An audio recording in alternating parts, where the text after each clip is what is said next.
call this meeting of the Town of Boothbay Board of Selectmen to order. First, I ask that we all rise and take pledge of allegiance. I pledge allegiance to the flag of the United States of America and to the republic for which it stands, one nation, under God, indivisible, with liberty and justice for all.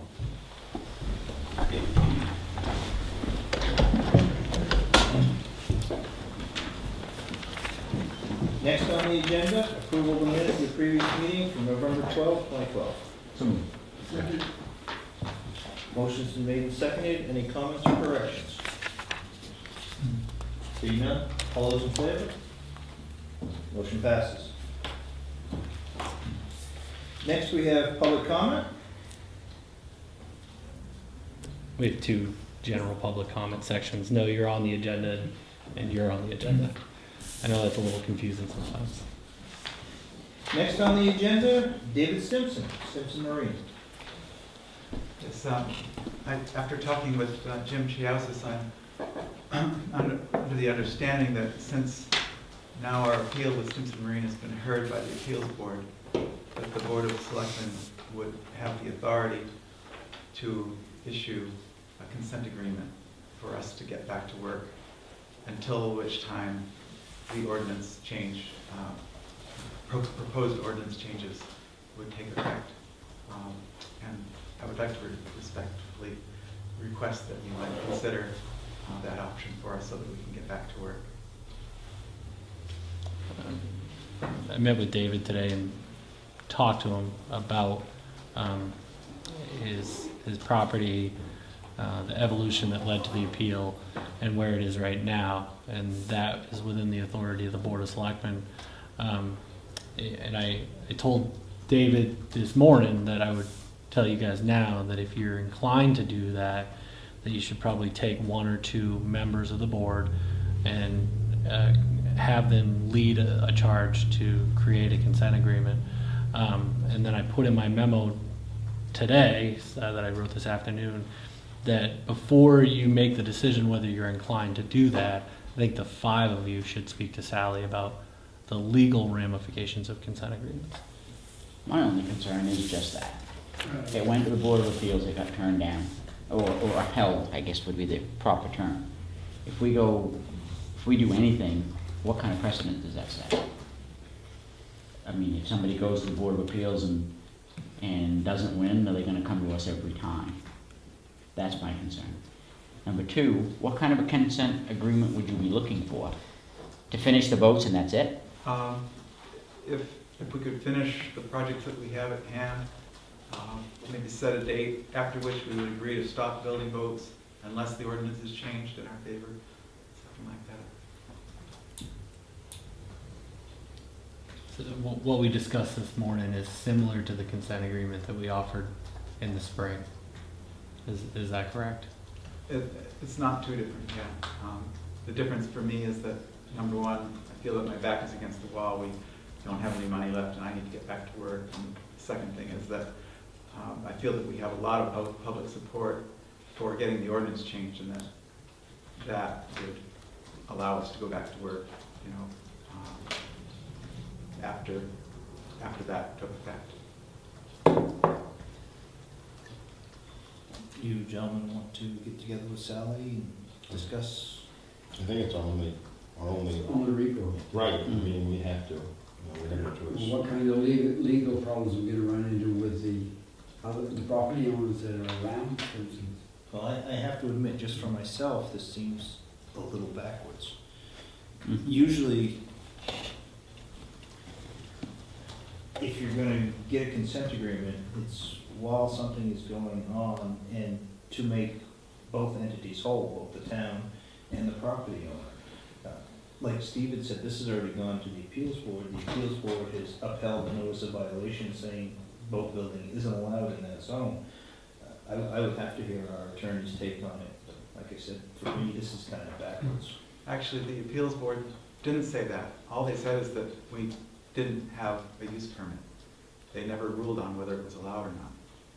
But the reality of it is, you cannot build boats there, according to the Board of Appeals. So therefore, By us just saying, sure, you know, we don't have any problem and rubber stamping it, you're bending the whole process without talking to our legal, I mean, There's much more to just the use, and really the entirety of the code enforcement argument never even made it to the Board of Appeals. Some of it we held back because it's probably in the best interest of the town.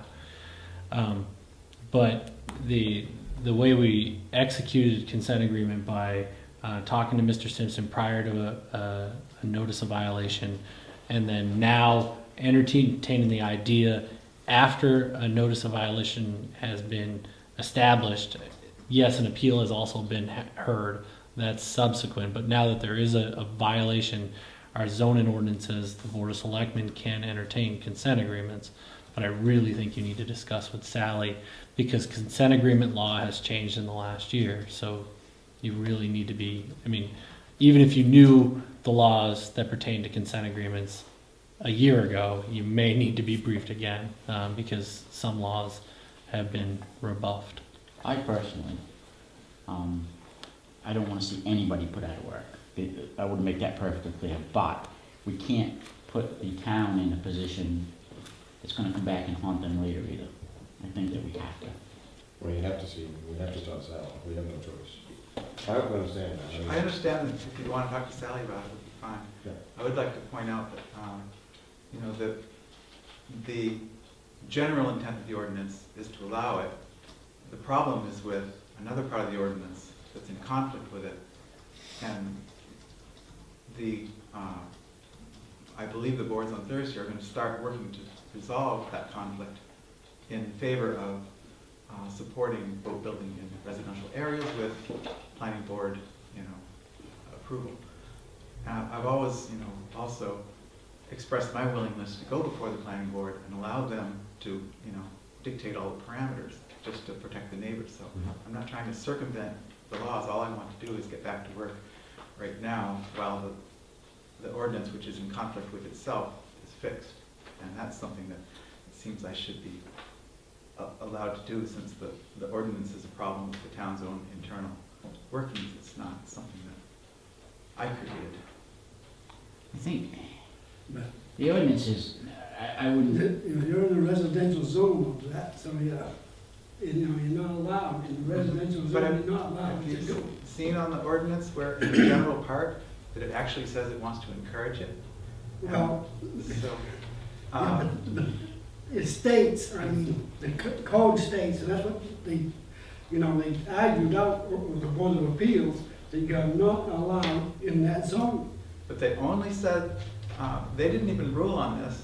But they didn't have to, I mean, they weren't supposed to rule on, they were supposed to rule on whether the code enforcement officer was right or not. But they didn't rule on So that. that's all issue. that's all they could vote on, I mean, that's all they could rule on. Yeah, they didn't rule on that issue though, of whether we're Well, manufacturers or well, not, and we're not manufacturers. I sat there and listened to the whole thing, so Right. you know, that's why I come missing. so, I think. so if you're building a steel tugboat, any kind of steel boat, that's not manufacturing? It's not, that is. I would disagree. We're getting off topic, Yeah, I know. gentlemen. I think our best avenue is what has been Yeah, suggested, right. is to get together with Sally and hear her out. She's up to date on what can and can't be done. At this point, you're the only authority that can provide a consent agreement. And I did advise David that to get back to work immediately, this is the only avenue. You know, a planning board application could be heard, but that's not immediate. And the town still disagrees on whether that would even be approved. Does the planning board have the authority to allow a non-conforming use? You know what I mean, a new business in a residential district, I guess, is. I can answer that for you. There are a lot of things the planning board can do. Allowing a use that's not allowed in that zone is not one of them. Actually, by law, they're not even supposed to hear it, but you can make the argument that they're hearing So something. the applicant can force the application forward, but it's really just a waste of time if you do that, if the ordinance says no. But It's a waste of time and money for the applicant to do that. I think the first thing that I would recommend the board is to speak to Sally, because obviously you're also in an appeal period too. So first thing you want to do is speak to Sally, and then entertain whether you. Just correct me if I'm wrong, but I believe that Mr. Stimson had 30 days from the date of the decision by the appeals board to appeal that decision. 25 to the courts, 25 days. 7 days to the Board of Appeals. So I mean, you and I think we've both argued our frustrations over how things need to be legally handled sometimes, but this is one of those times where I think it's better to get a legal briefing first. Well, in all fairness to Mr. Simpson and his employees, I think if we're gonna have this consult with Sally, it's gonna be sooner than later. I agree. Yeah, right. We can put something together hastily and maybe a phone conference or bring her down. Maybe something other than our next regular. Talk in person than on phone. Yeah, and our phones aren't great for phone conference either. No. Right. If you want, I can work with Sally on putting something together, and we Yeah. can do an emergency meeting post and have that be the only item. Consulting with your attorney is one of the privileged things that you can do outside of public purview. That would be an executive session. Correct, that's what I meant, yeah. The best we can do for you right now. Thank you. Thanks, David. You've been here more than you want to be. Next on the agenda, Judy Doyle. Thank you for hearing me tonight. I wanted to come before the board to ask and request, I know that the laws have been changed for the fireworks ordinance here in this town. Some of the circumstances I went on to look to see what there was, and all I can find is that it's been removed from the laws. And I have a circumstance where I have a neighbor that uses fireworks consecutively, and they're within 100 yards of my farm. And because of the horses, I've had my horses get injured. I've asked and requested that I get notification, and sometimes they do, and sometimes they don't. Not that that really makes a difference, but I can close my barn up, I can turn my radios up loud, I can try to deter some of the noise. But one of the requests that I have is that you will consider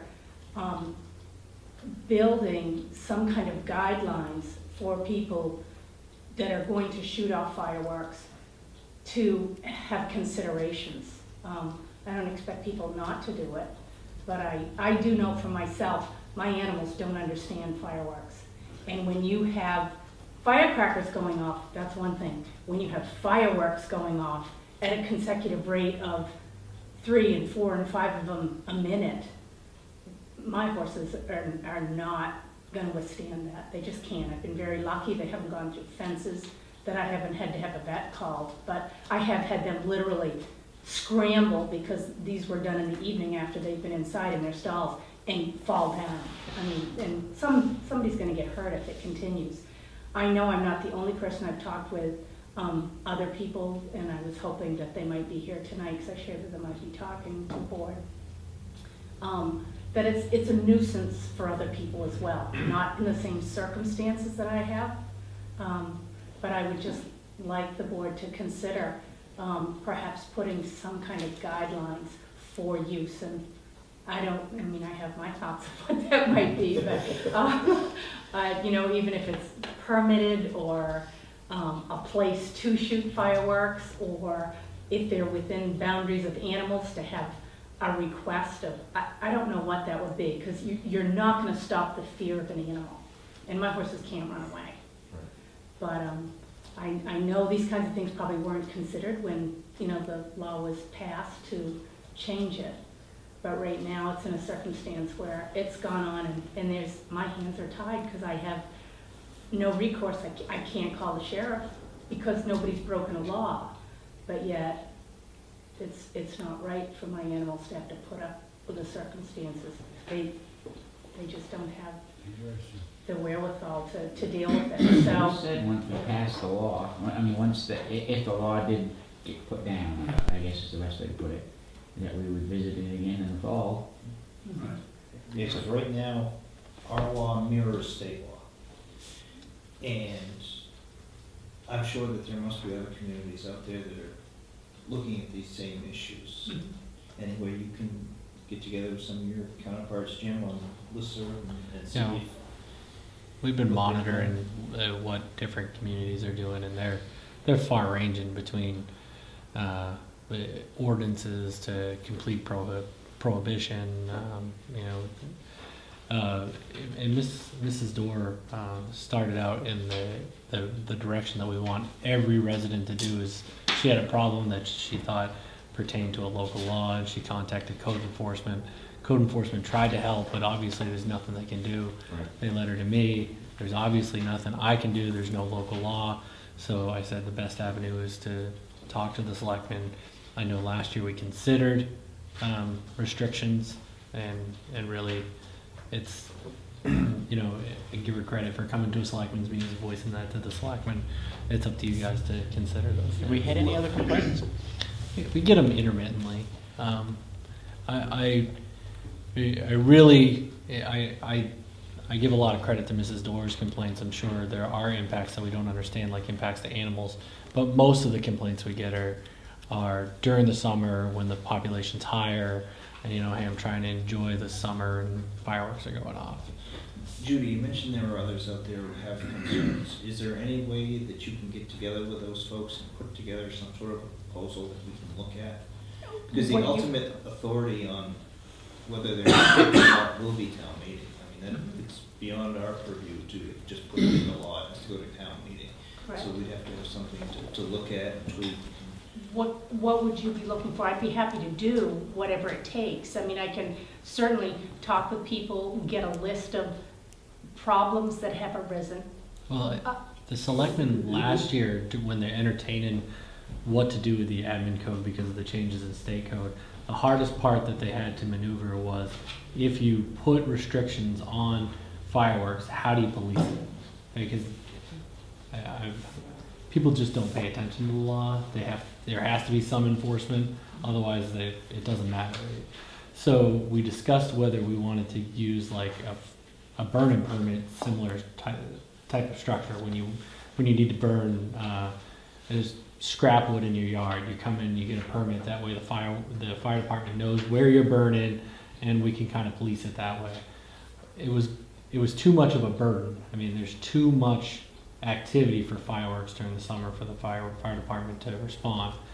So I think the selectmen would probably entertain if there was another avenue, something that somebody has seen that works somewhere else. For me, a request that I could see would be an easy one is that I don't want to see them banned. I mean, I don't really have a preference one way or another. But if they're shot off in an area where there is endangerment, whether it's to animals or humans, just as a general guideline, that civil law would say that we could call someone and say, this is endangerment, and those people could be stopped. I mean, I can't imagine why that wouldn't be a really good proposal coming from myself, because you wouldn't want to endanger anyone. If someone shot them off right next to the Harold Clifford playground, for example, that would be endangering potentially young children if they were out there playing. No more than when they shoot them off in the harbor, are you allowed to be right under the barge? I'm sure that they have people out there policing it so that there isn't endangerment. It's no different. They don't shoot them and they don't come over my property, but the fact is it's close enough so that the animals are fearful. I mean, and if you could look at it just under those guidelines. I mean, it would put the burden on me that I would have to call the local authorities to come and police it, and which is the sheriff's department, and that's always an issue, but I don't think it's any different than when we had ATV laws. I mean, many times I'd have to call because they'd be driving right down the middle of the road, So it's I don't know, it's an alter to the law, I'm sure, which The Sheriff's would be a town Department meeting. Sheriff's Department wouldn't respond to a town law. I mean, that's the beauty of most of the towns that are saying there's we're not, we have semi-restrictions. Like you can do this, but you can't do that. They have their own police departments to Right. police those things.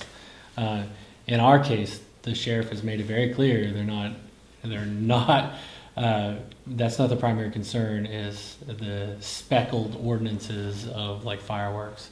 And to ask, so we would have to take it upon ourselves to police that. Mrs. Doerr's best avenue right now is that I think if she can prove that somebody on somebody else's property is doing damage to her personal property, her horses, that she could get some kind of relief from a court system. But that's the only avenue, not a local law right now. And I hate to say it, I mean, I'm completely, totally sympathetic with your situation, but if you just put endangerment out there, I think it would pretty much shut down fireworks, because everybody could plead the case of endangerment no matter where they're being shut off. And I'm not saying that No. because I just know that if one person will say, well, it's endangering, it's, it's 500 yards from my house, or it's a half mile from my house, but it could cause a fire and that's endangering me, and I don't want you to shoot them off, and it would just be, it would be so subjective that everybody would be screaming foul. So you have to be very specific, and at the same token, by being very specific, you probably aren't going to get what what the effect you're looking for anyway. It's a tough, it's a challenging problem. It is, and then, like I said, I wouldn't have thought anything until because it's recurrent in the summertime. It's certainly backed off now that it's colder. But, I mean, it was 1 and 2 times a week. And I just fear I didn't even want to go to work, because, you just don't know what's gonna happen next. You can't light those things with mittens on. It doesn't work. So. But I think what the selectmen are looking for is a good idea. They're dealing with some really pivotal issues, and that if somebody could help them bring a good idea to fireworks regulation, they would probably consider it. I know we didn't have one last year. We looked at Chief Spofford and said, "Would you police it?" And he's like, "I don't have that kind of time." So. He has a hard time keeping up with burn permits during the summer. So are you looking from me for a possible solution? Is that what you're asking me to come forward with? Some ideas. Okay. I I'd be happy to How we do, could regulate. yeah, I can honestly say any regulation is gonna be costly, and it's gonna be time consuming, and, and if that's not what the town is interested in doing, then probably anything that I put forward is gonna be fruitless. Well, the reality of it is, like Chuck said, it has to go to town meeting anyways. Mhm. Last town meeting, the townspeople spoke and said they wanted to have fireworks. So any kind of regulation that we want to put in now has to go before town meeting. It's the only, we can't set laws. Oh, no, I So- totally understand that. I So didn't know where else to go, because I'd spoken with Dan via email just to say, what are my options? I know I can't call anyone because nobody's really breaking a law, but yet my animals are taking the brunt of it, and that's not fair to them. Because there's, even under the best circumstances, if the person did let me know, this is what I'm gonna do, I mean, there isn't a whole lot I can do other than try to make it louder in my barn than it is outside. We can have our code enforcement or myself speak to your neighbor and have them realize what's happening on your property. But I've been, and we're good friends, and I've been, what I thought, I had a good relationship where they were gonna let me know, so at least I could stop, but then, it lasted a couple of times, and then that was it, and it just makes it tough, because I fear for them. I have a lot of money invested in my horses as well, so. I bet. Could we zone it? Could you zone fireworks use?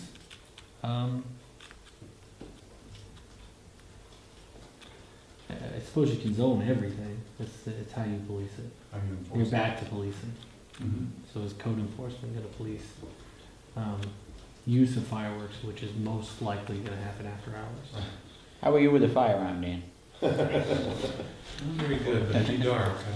Find something. And it's interesting, because a lot of times they aren't even done at dark, which that was the most ironic thing. They were done, close to dusk, but, even when it was light, because there was more, usually grandchildren over, or there was a party, or there was a cookout, or there was something where it was entertainment, I think, more than anything. I actually heard him down your way a couple of hours ago today. Yep. But then again, it was dark at like 4:30, so.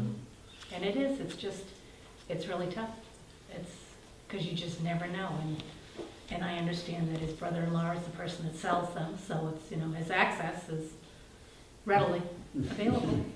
But it's, again, it's just really tough on my horses, and that's Building my off main what, concern.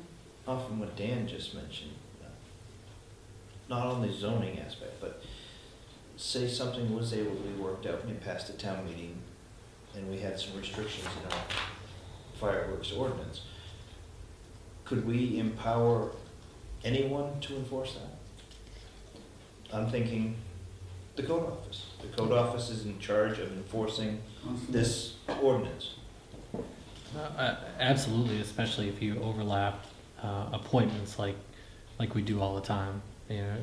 Like most of our appointed positions have several appointments. Then you could appoint him as a constable I was too. gonna say, he's in the constable That's thing. where I was going. I've got a badge for him. The problem with that is going out at night. You don't know what, Already got a plate from him. Right. you don't know what they're gonna get into. Yeah, they're not law enforcement. Right. That's a dangerous thing to be asking somebody. You walk into a drunken party. Exactly. And you haven't solved that solution of enforcement. You've just put it on someone else. Now, There's still gonna be an expense incurred with that. Not that that's not the big picture here, but still, Right. it's something you have to consider. I think if you talk to the sheriff's department and run that idea by them, they would highly discourage that idea. I'm just thinking out loud Don't- here, but Don't you just need evidence? I mean, couldn't it be fine based on, That's what I was gonna say. Why don't we do enforcement through fining instead of having somebody go out there after hours with a sidearm? if we had evidence you to can. suggest that fireworks were fired off on a particular property, Yes, at times. and we had evidence to support that, we could go out, we have a set fine for that area. And having a ascending scale, they get done once, it's 50 Correct, bucks, and like they get dogs. done again, it's a Like- hundred. That's, and- that's like where dog I was issues. originally thinking. Where it, Cost. again, escalates. Based off from the worries about you guys and the party being after dark, the state law does have a time frame in which fireworks can be shut off. Anytime outside of that time frame, it does become a Oh, legal absolutely. issue. But it- And whether the sheriff wanted to enforce it or not, They they're have to with legally that. bound to. Right. So, But in the summertime, I mean, it's 10 o'clock, isn't it? I think it's midnight, 4th of July. Well, that's 4th of July, that's one night, but I'm saying, as a rule, it's 10 o'clock at night, I mean, that's still, it's quite a bit of, still plenty after hours for Dan. Mm-hmm. Yeah, and now a constable can enforce your administrative code, can enforce your local laws, and can even charge fines for as penalties for breaking those laws. Now, to enforce them further than I'm just not going to pay your silly fine, which we hear, often in municipalities, you have to go through court. You have to pay to take that through 80K, similar to we do with violations on land use. So that gets expensive, and especially when you're talking about small fireworks. So then you get to the point, well, are we going to pursue this, or are we just going to continue to fine and they won't pay? And so you really do have to think about enforcement as a long-term issue. Nothing simple. No, it isn't, but I would request that, I will do whatever you would like me to do to help solve it. I think the more ideas you put forth, you're gonna run into the same thing. It's gonna take enforcement and it's gonna take money. Because it is now a law that's open for interpretation, other than you can shoot them off till 10 o'clock at night and there's no penalty to it. But I don't think people ever considered some of the outcomes.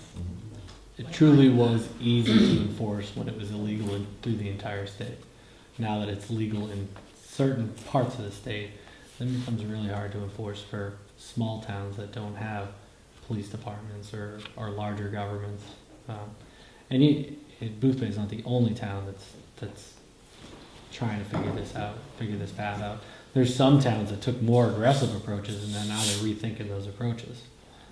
So good ideas are welcomed on fireworks regulation. Do you have a list of other towns that are in a similar position as ours? I can get some, probably not ones that are have removed restrictions, because there weren't very many towns that removed restrictions because the state already had restrictions. So most towns just relied on the state restriction. Which is what Boothbay has done, or is yours just totally removed? Well, when the state removed their restriction, we had one sentence in our admin code that referred to fireworks. And in a court of law, it would have been insufficient. So we had to either make the decision, do we remove this sentence, which is what we did, or do we bolster it up with more restriction? Because it wasn't going to suffice by itself without the state restrictions holding it up. So we're unique in that fact, but there are plenty of towns that didn't adopt restrictions. There's plenty that did. There's plenty that had some middle ground. There's plenty that completely prohibited, and I can get all that information.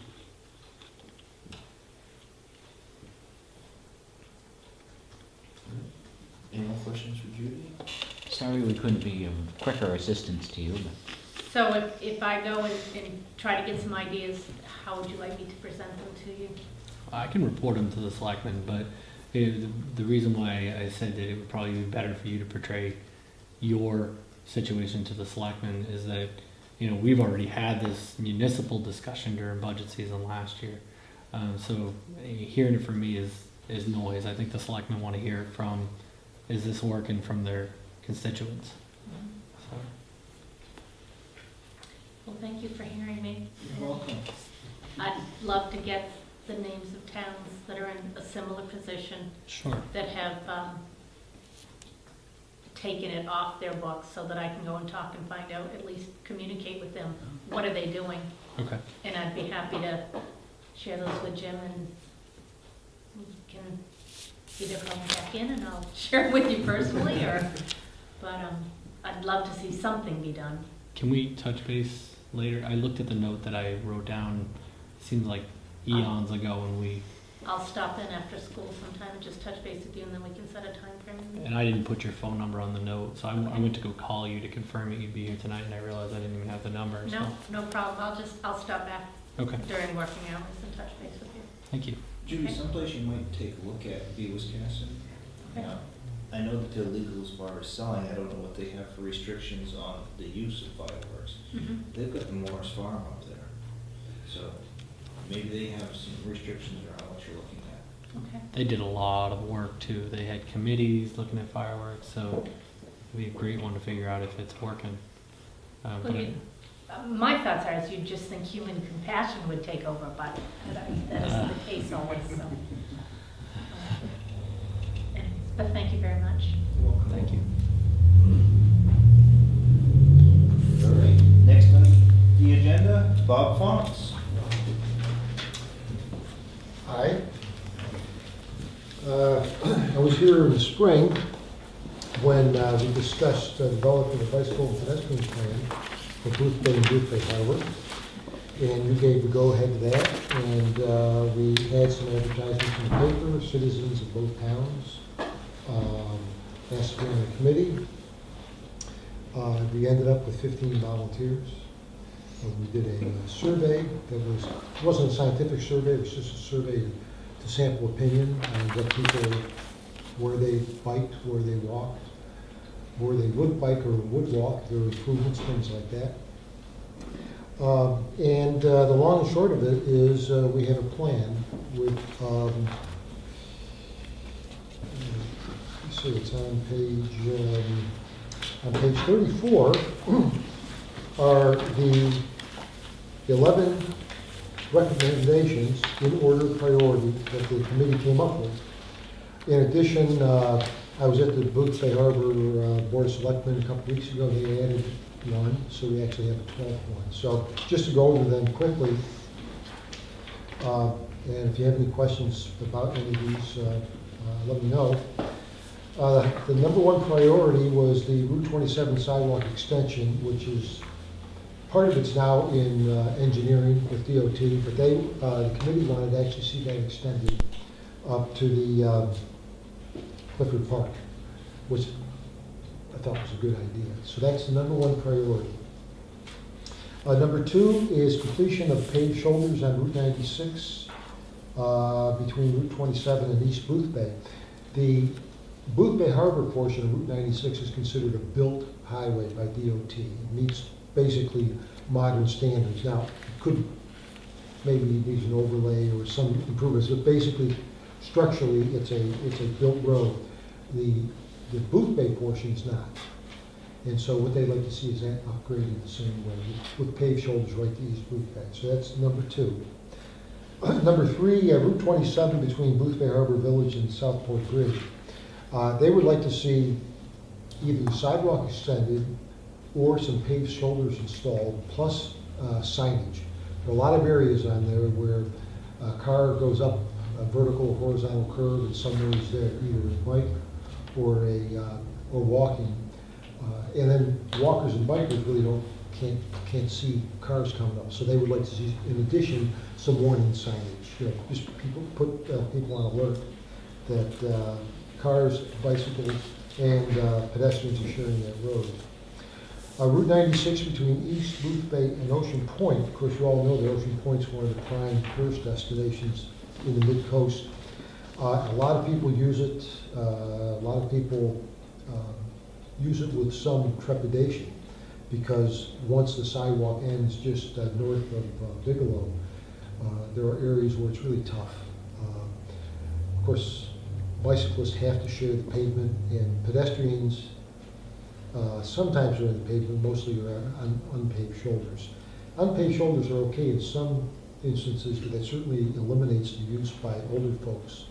Anyone who's got a little unsure of the footing, especially people who like to walk, can't use it. So what they would like to do is a couple of things. To pave shoulders where possible. And also they were concerned about the condition of the pavement. Not so much the condition today, but there are drainage problems on that road. And they wanted to see if, recommend DOT to decrease the cycle time when they pave that road, since it's so heavily used now. So that's priority number 4. 5, an off-road connection between the Y and the Coastal Maine Botanical Gardens. There's been talk about that for years, especially the land trust. And the idea is that the committee did not come up with a route, but they said that between the Y or the school complex and the Botanical Garden would be a prime place for people both to exercise and for tourists and visitors in the area to use. So that's number 5. 6, 7, and 8 are all intersection improvements. Route 27 at the school complex, that is kind of a safety issue because especially when you're coming from the north, you don't always, at this time of year this time of year, it's hard to see kids. And you can't always rely on a sheriff's deputy to be there to help that crossing. Route 27 Hannaford, and then of course Boothbay Common intersection improvements. There's seven driveways and 6 roads between the Clipper Mart and Common, the southern part of Common Drive. Now remember when we did the Route 27 corridor study earlier this year, a very high recommendation was a DOT study to evaluate the potential for improvements, which may include a roundabout in this area.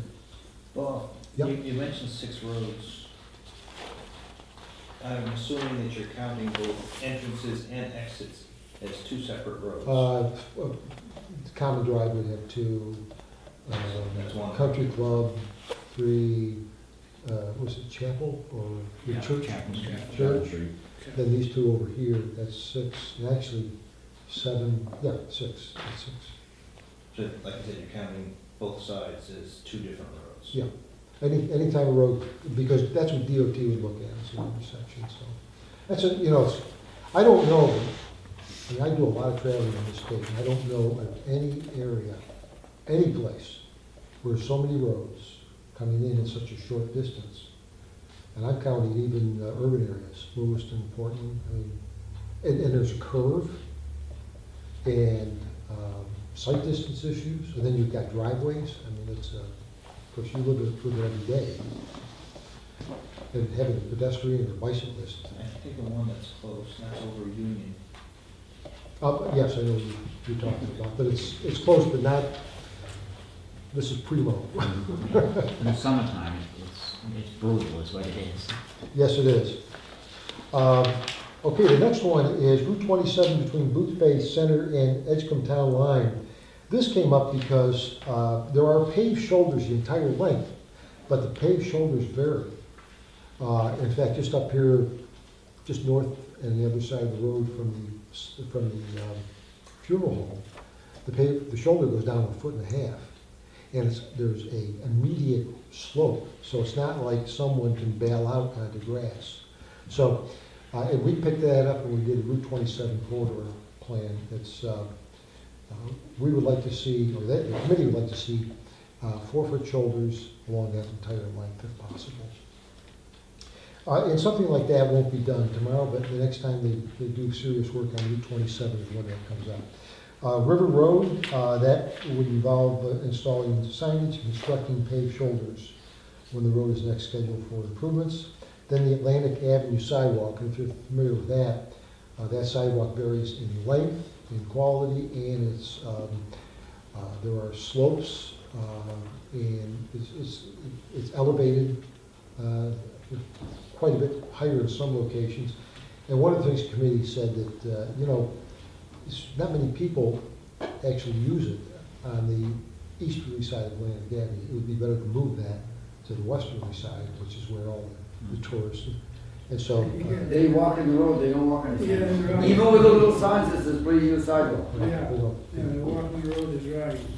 And the Boothbay Harbor Board of Selectmen added number 12, which is, they want to continue the loop, Townsend Avenue, Union Street, Oak Street. That little section on Union Street between Townsend and Oak doesn't exist.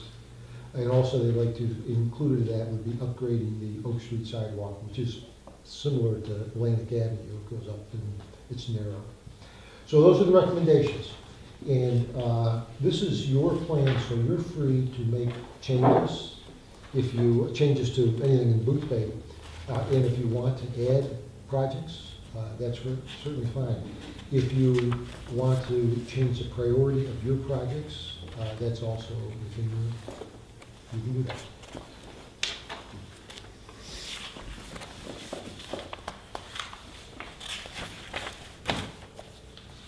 Are you looking to have us accept this? Yes, what I'd like to do is, I would like to, I still have to amend it to include the Boothbay Harbor recommendation, but I would like to get this up to DOT as soon as possible, because if the town or any group wants to apply for a project, such as the cross-country connection to the botanical gardens, it's much better if DOT has an officially adopted plan that says these are the projects we want to see in our area. So, Can you have the final one for us for our next meeting? Because honestly, I haven't read this, okay. and I just don't want to approve something I haven't read. I was just gonna ask that we hold off until the next meeting, because I haven't looked at me either. And I don't mean to put you off, I don't, No, but that's you know what I okay. mean? I just hate to approve something I've never read. No, that's okay. I don't Well, disagree with what it's you. very good reading. Okay, so I will be here, I think, well, I'll check my schedule, but I'll talk to Jim, but if I'm free that 2 weeks from now, or whatever.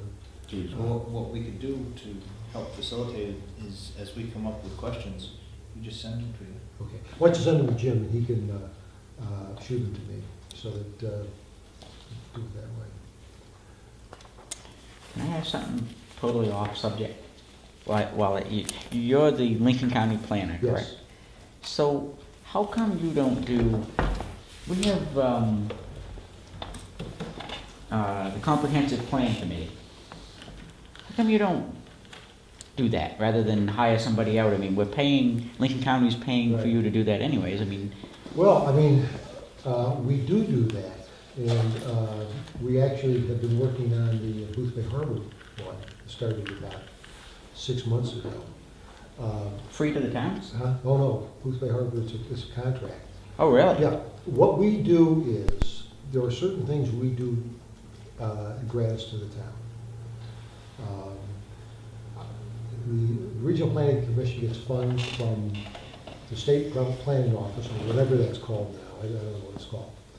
We get funding from the Maine Coastal Program, and we get, actually, most of our funds come from the Department of Transportation.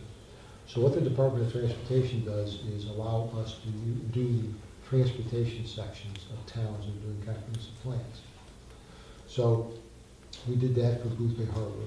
And earlier this year, we did actually a significant amount of work on the Boothbay transportation section. What we did is, what I did, went out and completed a survey of all the town roads, all the private roads, graded the roads, current condition, calculated the lengths, determined any scenic views,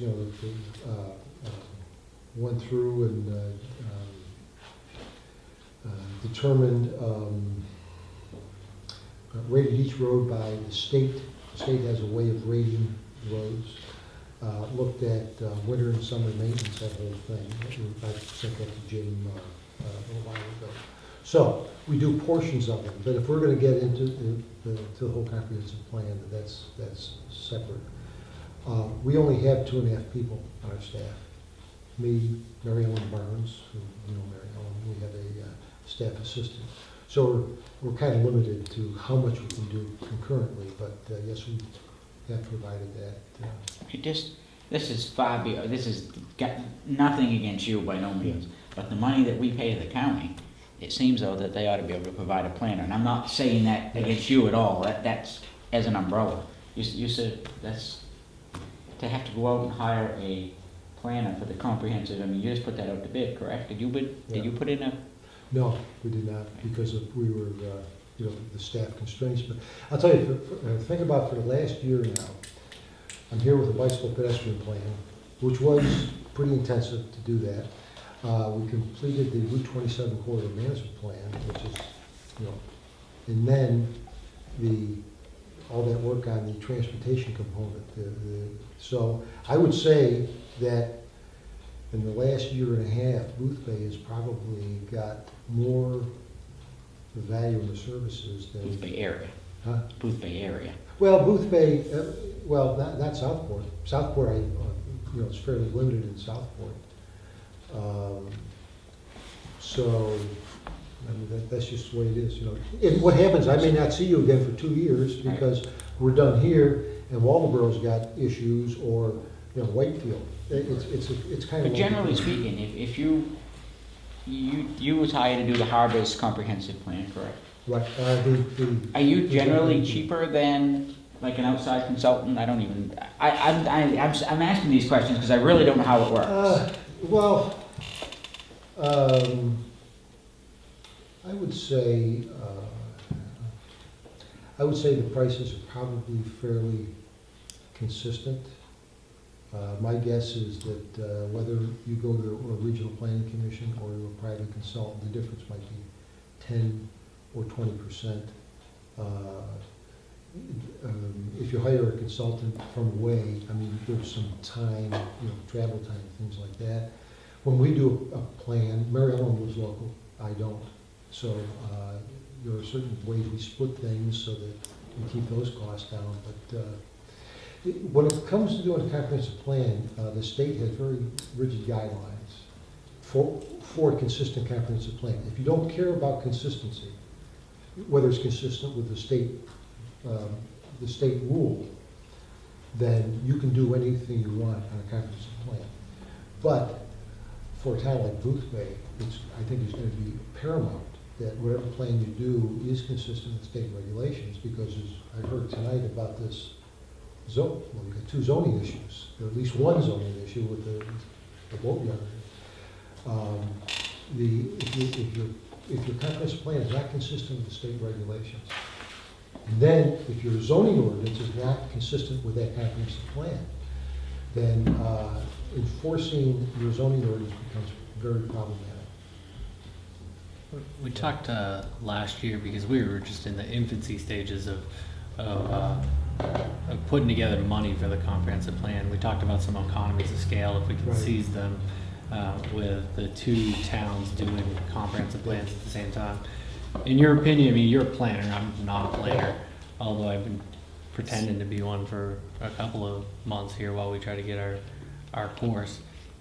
If the towns of Boothbay and Boothbay Harbor had lined up their search for comprehensive planning consultants, could we have achieved some economies of scale? Yeah, it's fairly significant one. We had a meeting about, it's probably 3 years ago, where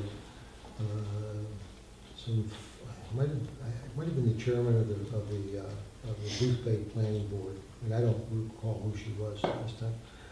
And maybe, I don't know if you were there or not, I can't remember if you were there. This is a long time ago. It was over at Boothbay Harbor. Dabney had organized it to see if both towns could get coordinated. Now, at that time, neither town funded, comprehensive plan, and it didn't work out. Then I talked to Jim about it, and Boothbay Harbor was moving forward, and at that time, you folks weren't funded. But I would say that would probably have reduced the cost for each town by 25% easily. Because when you talk about, I mean, you share a lot of things.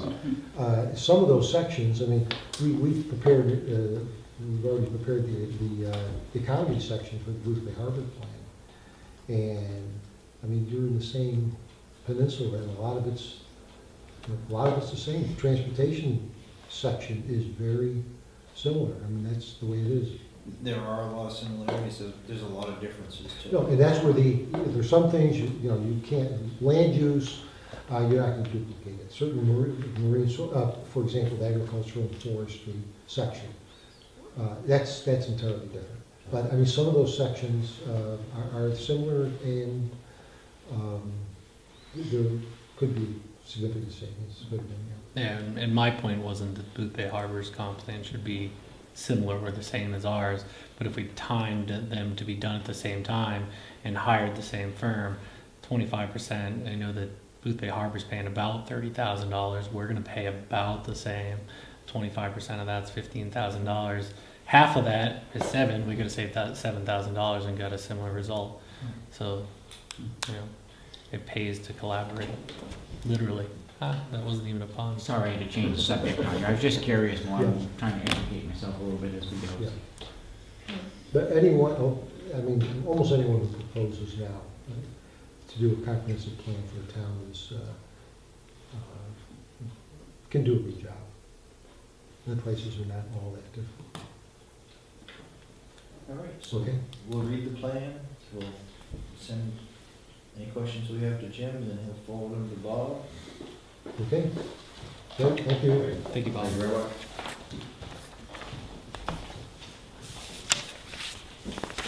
Next, reports. Jim? First, if you don't mind me taking 1 minute while I have the attention of the Register and Channel 7.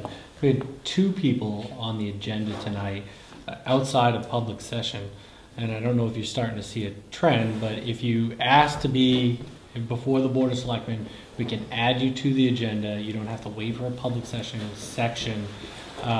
You can have your own soapbox time in front of the Board of Selectmen, and it allows us to manage the meeting more. So if we had 30 things on this meeting, I would consult with that person and say, you can speak during public session, but you can get more of your time during this meeting. So as people become more familiar with our process and how we put together our agenda, I just want to point out, if you want to speak to the Board of Selectmen, work with me. I'll try to get us on so we can figure out when's the best time for you to meet with the selectmen. Because nobody wants to come in and speak about fireworks and sit through 3 hours of Board of Selectmen agenda or meeting to get to a public comment or something like that. So I just wanted to highlight that that's how we're using the agenda, and until it doesn't work, that's how we'll continue to use the I agenda. like that. I mean, at least that way they have your undivided attention, and there's no chance of If this place was crowded, you would have people trying to speak up one way or the other. It's their moment, not public's moment. So I think it's great. This is something we've come back to recently, it's something that we used to do. That if somebody wanted to come and speak and they didn't want to wait, they could be put on the agenda. I'm glad to see that it's Yes, back. I like it. And when you don't get the agenda the day of the meeting, you also can see, okay, somebody's going to come in and talk to us about fireworks. And if that's something you need to do a little research as an elected official, you have that time. I do gotta say, talking about getting the thing on the day of the meeting, you have us spoiled. All weekend long, I was thinking there was no meeting because I never got our 50-page briefing before the meeting, so. I was home eating turkey. You're absolutely right. I'm guilty this week. Something that you did mention, Jim, is in the case of tonight, with Mr. Stimson, with Stimson Marine and Judy Dorr, who came to speak about fireworks, if you could put a little notation next to them as to what they're gonna speak about, it would give us a heads up. Because I know when I got my agenda, I called you and said, hey, what's going on? Yeah, usually I try to put that into the selectmen's meeting memo, so I can kind of give you some information. 'Cause sometimes I don't know how to headline them. What do I say on the agenda without being wordy?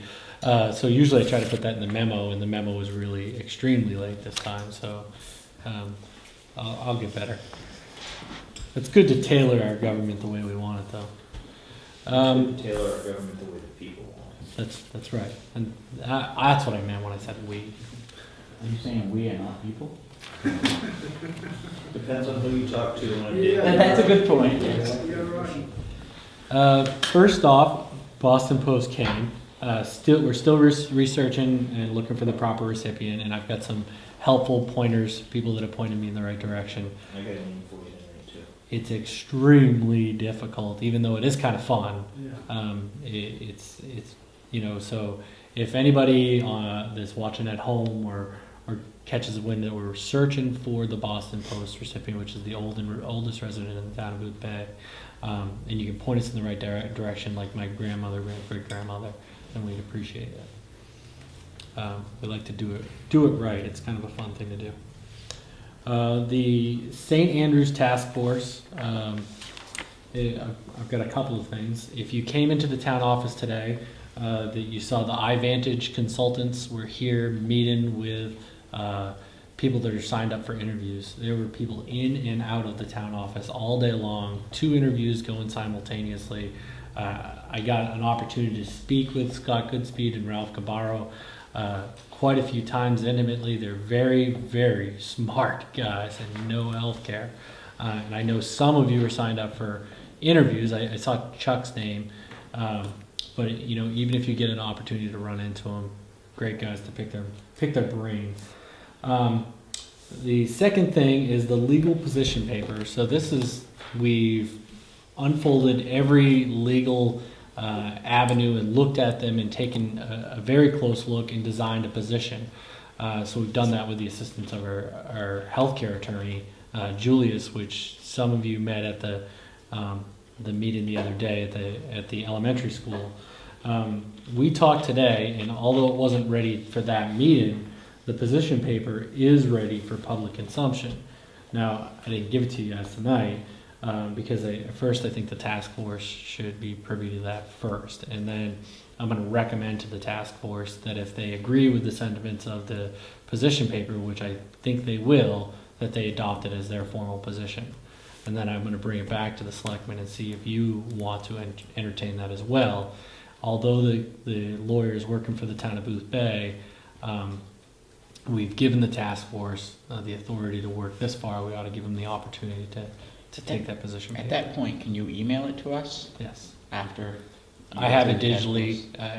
It's ready to press send, but it's a 16-page document.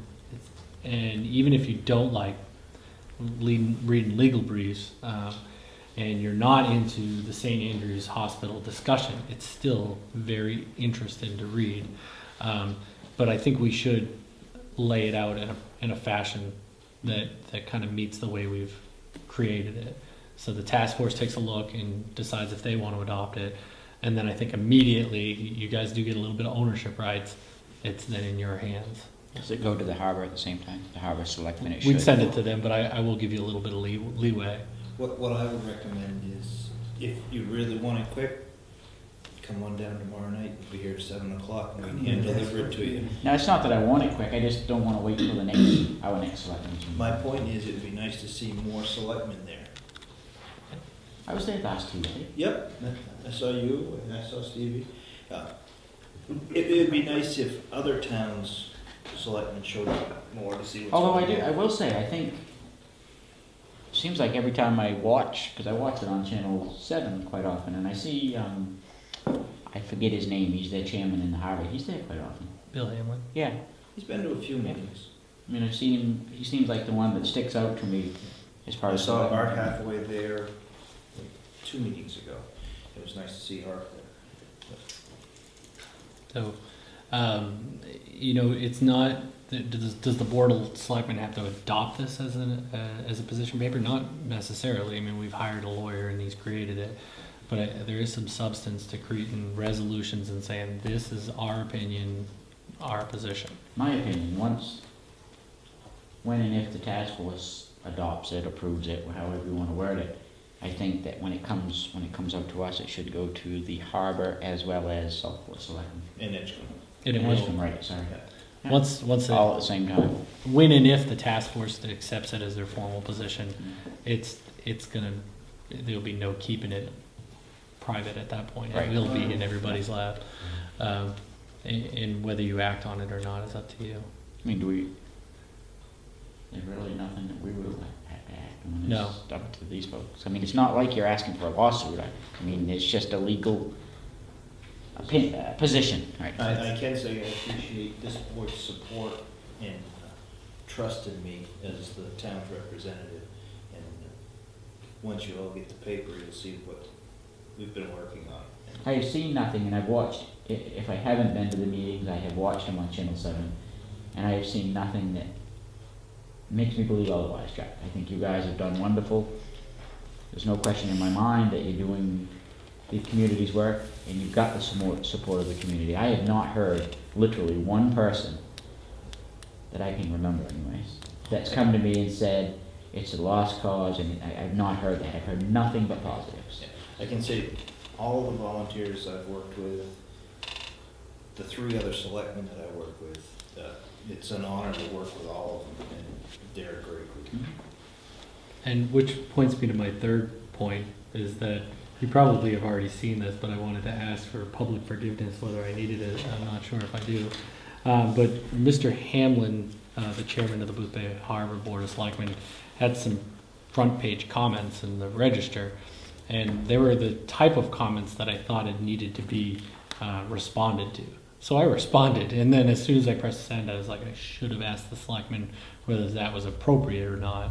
Ordinarily, I wouldn't engage an elected official individually on their opinion without asking you guys what my opinion is. So I guess I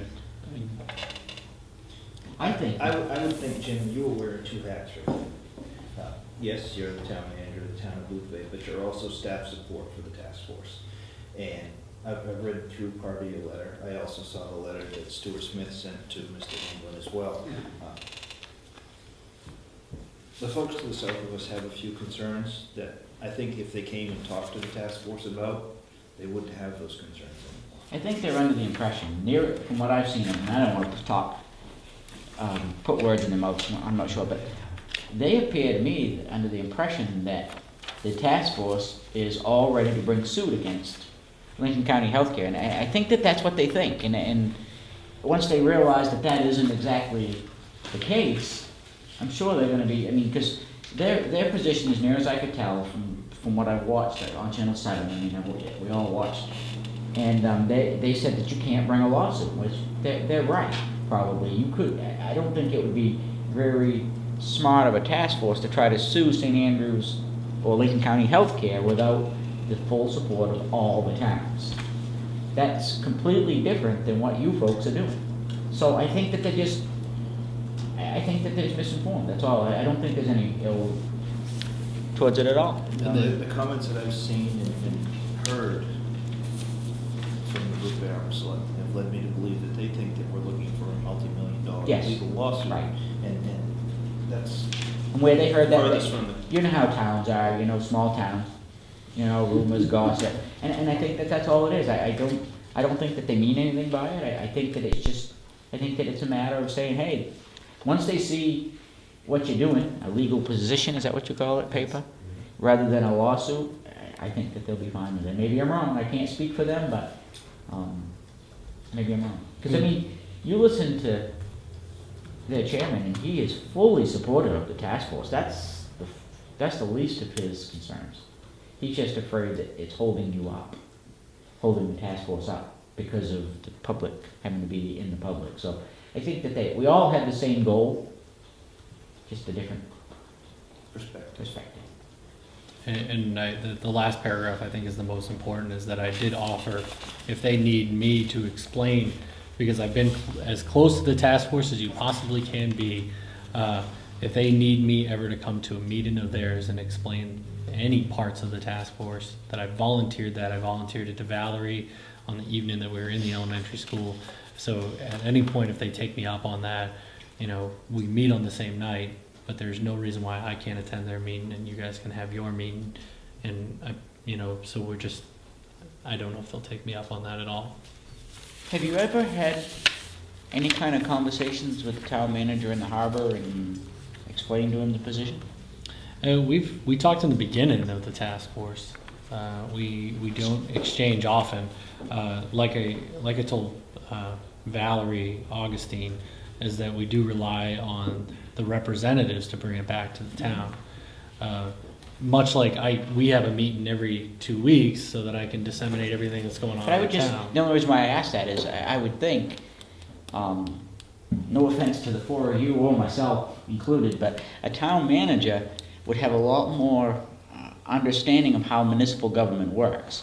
So I would think that he would be able to explain it to them as well as you can explain it to us. So engaging him would make sense. So the offer extends to the town manager as well as Mr. Hamlin. I was commenting on Mr. Hamlin's comments in the register.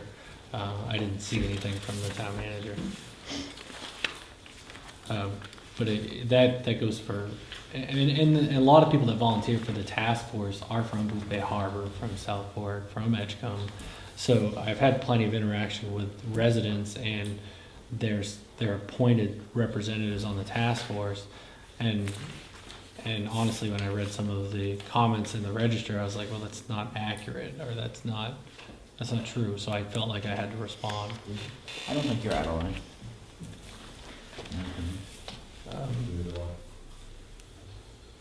Thank you.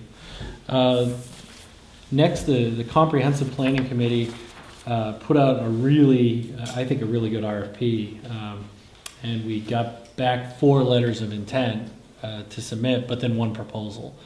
3 of the entities that had supplied letters of intent put together 1 proposal, which at first glance looks like a very good proposal, but we haven't done the due diligence of analyzing it yet.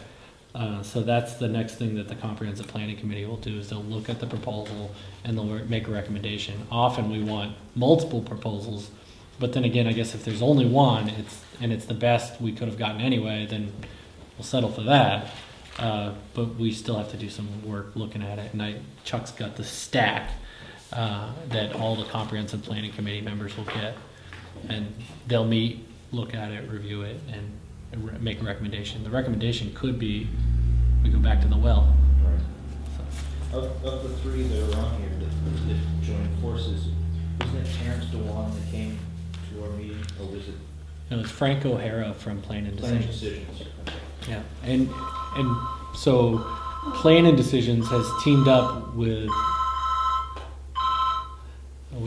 Wright Pierce and Terry DeWan. Terry DeWan does drafting, done a lot of work at Bigelow, does a lot of work in town, well respected for what he does. Wright Pierce does a lot of infrastructure. They do a lot of work with the towns, with the governments within the towns. And then Planning Decisions is a top-notch planner as well. It's pretty exciting to see them team up. We'll see what the plan looks like, the proposal. In that meeting that we had at the end of October, it sounded like, because it was alluded to then that the three entities may team up for one proposal. And it sounded like each one brings different strengths to the table to make it a much smoother process.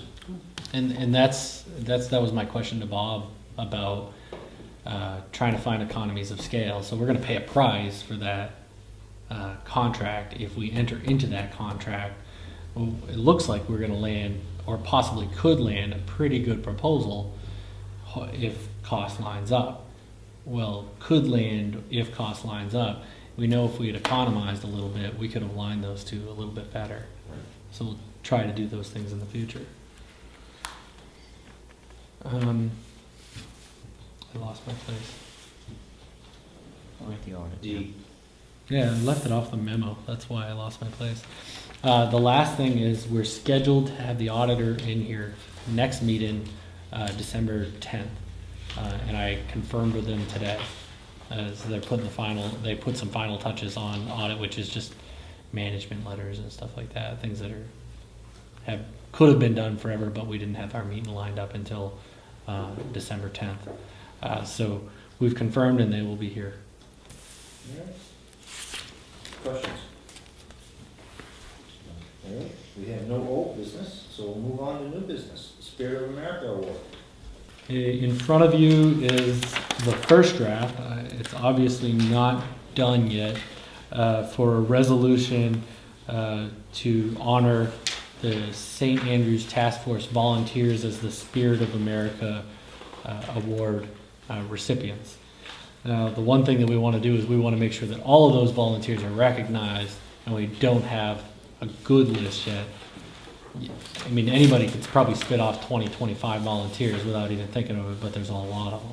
So we're gonna pass it next meeting then, or are you gonna have it for us Yeah, next meeting? I would like to, like we did last year, have a signed version of the copy of the resolution and have a kind of a moment to have maybe Chuck or a designee actually, shake everybody's hand that gets this award and have a nicer version of the award.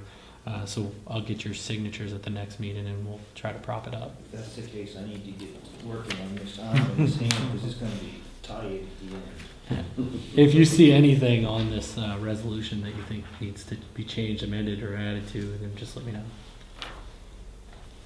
Very similar to last year's woodchucks, but with different wording. Would it be awarded to all the volunteers of the task force or a specific part of the task force? The volunteers, the Spirit of America Award recognizes volunteerism in the community. So we'll go to all of them, yes. So we'd be recognizing all of the volunteers, which is a challenge. And last year with the woodchucks, it was a little smaller group, still challenging to get them all there. But it's the intent that we're trying to capture. Can I make a suggestion? Yes, sir. That we adopt this evening, and then we can make the announcement tomorrow night at the task force meeting. Can we adopt it though without the names being there? And then we're gonna have to sign it anyways. You just can't sign it. Right. Adopt it. We like the word. You can. You can do any or all of the above. We're publicly viewed, so the task force volunteers are going to probably know tomorrow night. We're publicly viewed and publicly read, and Yeah. We went through this with the woodchucks last year too. We're like, should we adopt the resolution? They're going to know about it. Well, I don't think we can avoid surprise. I don't think we can get away with a surprise. Matter of fact, one of the things that I was thinking we could do tomorrow night with the task force, and this was Peggy Powis's idea, who's the volunteer coordinator, is announce that the Board of Selectmen has already decided to award the volunteers for the St. Andrews Task Force the Spirit of America Award. Solicit all those names. Anybody we're missing, please let us know. And then we'll have that comprehensive list and we can work on another date. I don't want to award them kind of at work, the St. Andrews Task Force meetings. That would be like, no, I just wanted to make sure that we could make the announcement tomorrow night that all of your hard work is being noticed. I think we've already made the decision, we were gonna give it to them, it was just a matter of getting the resolution. I mean, didn't we decide that last meeting, I thought? The name came out, but we hadn't voted on it. And you know, I think you can. I would like to put a bow on it, and because the volunteers deserve that little extra. I know it's a resolution, a local resolution. What does that mean? That means as much as you want it to mean. You know, But A it is nice- recognition. a nice place to hang this, when it's all said and done, sometime in April, right on the hallway as you walk into St. Andrews. Be a perfect spot. Yeah. In the operating hospital facility? Yes, Oh. yeah, that's why I said after, first, sometime in the middle of April, because they plan on closing April 1st. I knew you were going there. Can't help but think you're beating around the bush somehow. You know my feelings. It's up to you guys. I guess the correct way. You know my feelings. You got another one on your shoulder. Oops, gee, that's all right. Whatever you guys. Whatever you, it doesn't matter to me, as far as I'm concerned, they're getting it anyway. I just would like to see all their names on that and make it look nice, and actually read it. Much like most recognition awards, I don't think there's anything wrong with if you draw it out. You announce tomorrow night that you guys have made this decision, Right. and then at another moment in time, we congratulate them individually. And then, as we saw last year with the woodchucks, the Spirit of America Foundation had an event, and they invited them. I don't know if they're going to invite our huge mob of volunteers, but they may. And I think the governor actually met with the people that were given local awards last year. And I know from talking to the gentleman from the Spirit of America Award, it's a couple of places we can announce it as well, not just at the task force meeting, but town meeting and with the county commissioners, I believe was the other one. Yeah. It's a great award, but you know, one of those things. It's the valued tradition, so I don't think you can lose on any method. You could adopt it tonight. You could put a bow on it like I want to do later, but I don't think there's any avoiding. If this is your intent, this is your intent. One thing I gotta say, outside of the Spirit of America Award, but it's about the task force, they're a well-oiled machine. You watch the task force meeting, and then you actually go to like a school or something. I mean, they all have a job, and it's pretty impressive to see volunteers, not paid staff, but volunteers do what they do. It's impressive. And is it Peggy Prowse? Peggy Palace, yeah. She is something else. She is. She really is. And you're gonna have to twist her arm a little bit, but as they have these recognizing periods, like maybe the governor or the state or Lincoln County, I think Peggy represents that group pretty well. She is the volunteer coordinator. She does do most of the organizing. I can see why her husband had to retire to keep up with her. He did all the breakthroughs.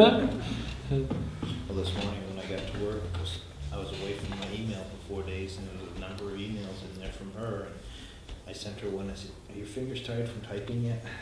Yeah, she's absolutely phenomenal. Can you believe that it was a couple of weeks after we established the task force that she wrote the job description, which she submitted to me and asked if she could do it as a volunteer? I was like, I mean, how can you say no? Absolutely. And I'd like to hire her if we can. I think it would have to be for the same rate we pay her now.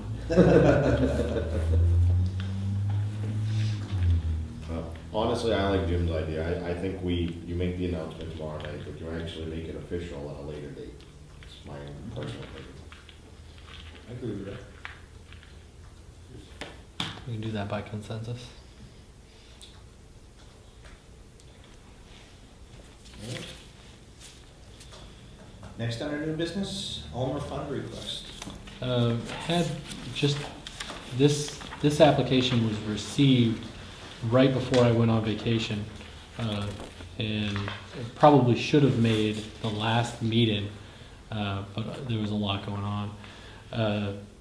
So we've received another application for Madeline L. Ulmer funds, which the scholarship funds from there needs to be to a worthy boy or girl from the town of Boothbay and completing his or her high school education.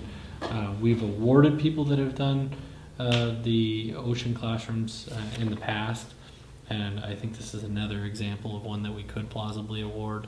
I like the fact that there's that we brought light to the scholarship program. So we may have, in this year, a couple $1,000 requests, but the money is there. We're using the fund in the way it was anticipated, and as requests become more prevalent, then we can put more restrictions on. But at this point in time, getting people interested in the scholarship is probably higher priority than thinking, does this or does this not fit? And this does fit ones that we've done in the past, so I'm recommending that we give the award. I just need to verify whether Mr. Wright is indeed a resident of the town of Boothbay. I haven't done a little bit of the background check. I'll make the motion that we approve the Madeline L. Ulmer Fund application for Hayden Wright in the amount of $2,000 pending his confirmation of being a Boothbay resident. Second. Motion's been made and seconded to approve the application of Hayden Wright. All those in favor? Motion passes. Kudos, because this is, when we got the first Madeline Ulmer application a couple of years ago that we did one since I've been here, we've done 2 this year, and then 2 since I got here, previous to those 2. So the scholarship's becoming more prevalent, people are paying attention to it, and when it becomes prevalent, then the more people are gonna want it, and it's really gonna fulfill the gift that Madeline Ulmer gave us a long time ago, rather than sit in a fund. There must have been some years ago to accumulate that much interest. It had to have been quite a few years ago that was left. So the usable interest is what we can use on this, so that the fund never deteriorates. $50,000 was the gift, and now it's up to $76,000. So really, there's $26,000 of usable funds there. How many years worth of interest is that, especially with the interest rates being what they've been in the last 4 or 5 years? And there have been some awards, Yeah, but it's sparse. right. Okay, public comment? Yes. Question for Mike? you. Uh-oh. Industrial Park Planning Committee. I realize we've been busy with task force and comprehensive plans, but at some point we need to get back together. I absolutely agree. I just had this conversation with Fran as well Yep. the other night, so. Fran had mentioned it, and so had Mr. Rio? Rio.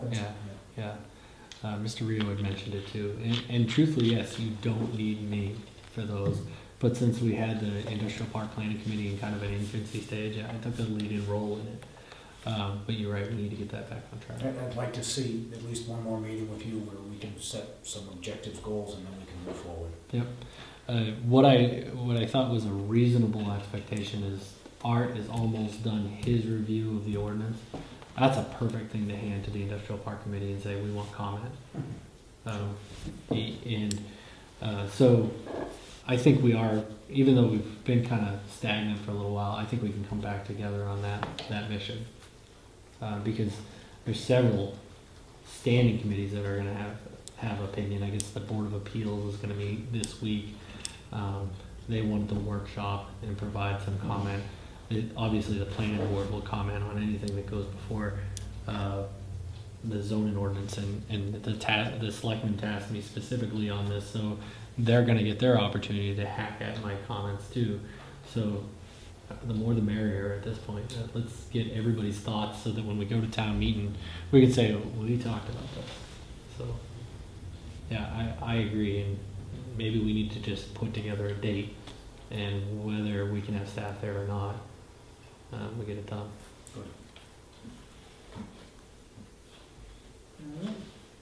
I'll entertain a motion to review the warrants and sign them. I'll get them for you. And I'll entertain a motion to go into executive session pursuant to 1 MRSA Section 4056A to discuss personnel. We need a motion first to sign the warrants upon review. Yes. And I'll entertain a motion on the second. Oh, you want to vote? Okay. No. Do your first one. Okay, I did.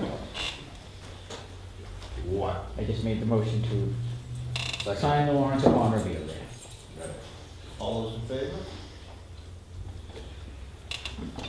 Now I'll entertain a motion to go into executive session. So move. Second. All those in favor? Will we be returning to? No.